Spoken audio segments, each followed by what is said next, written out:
This pap recipe is very delicious and cooked to perfection. Pap is a traditional staple food in South Africa, and it's made from maize meal or maize flour, which is coarsely ground maize.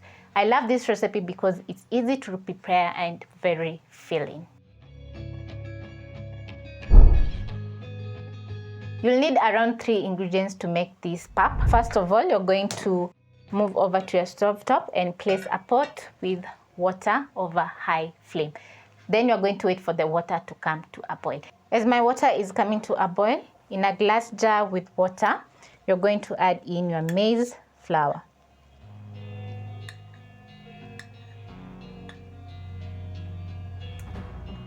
Using a spoon, you're going to stir in the maize flour together with the water until combined.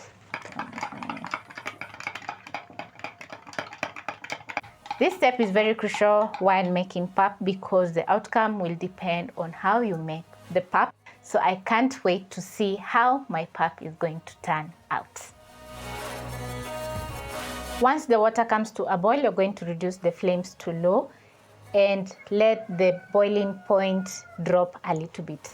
Then you're going to pick your maize flour, which you added in some water, and transfer to your pot. Then using a wooden spatula, you're going to stir in until the maize flour is fully combined with the water. Reducing the flames to low is going to help our pap not to get lumpy, because the water is going to fully absorb in the maize meal and make a very smooth and soft pap. This is how my pap is looking like, and it resembles porridge. So the next step is to cover and simmer on low for around 5 to 10 minutes. Using low flames while the pap simmers is going to avoid burning in the bottom of the pan. After around 8 minutes, I'm going to check on my pap, and this is how the pap looks like. The next step is to add in your maize flour or maize meal gradually as you mix.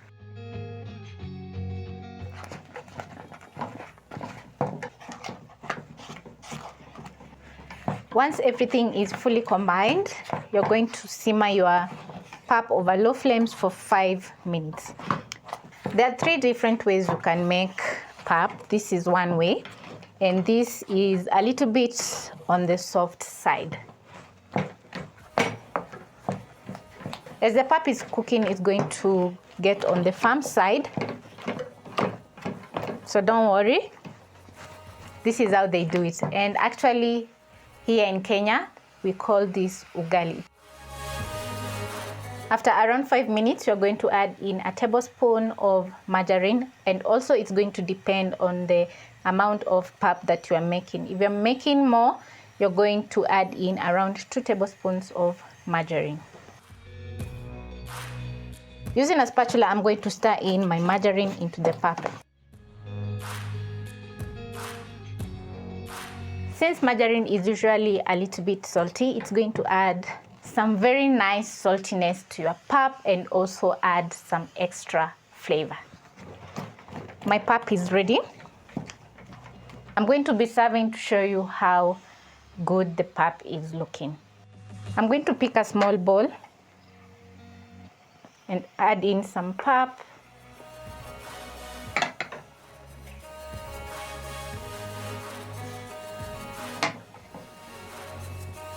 Using your spatula, you're going to fill in your bowl and transfer to a plate. It will take you a while to cook the pap, but it's totally worth it because the pap is looking so nice and the flavor is just top notch. You can serve your pap over some proteins, maybe chicken, beef, or even mutton, and you'll surely enjoy.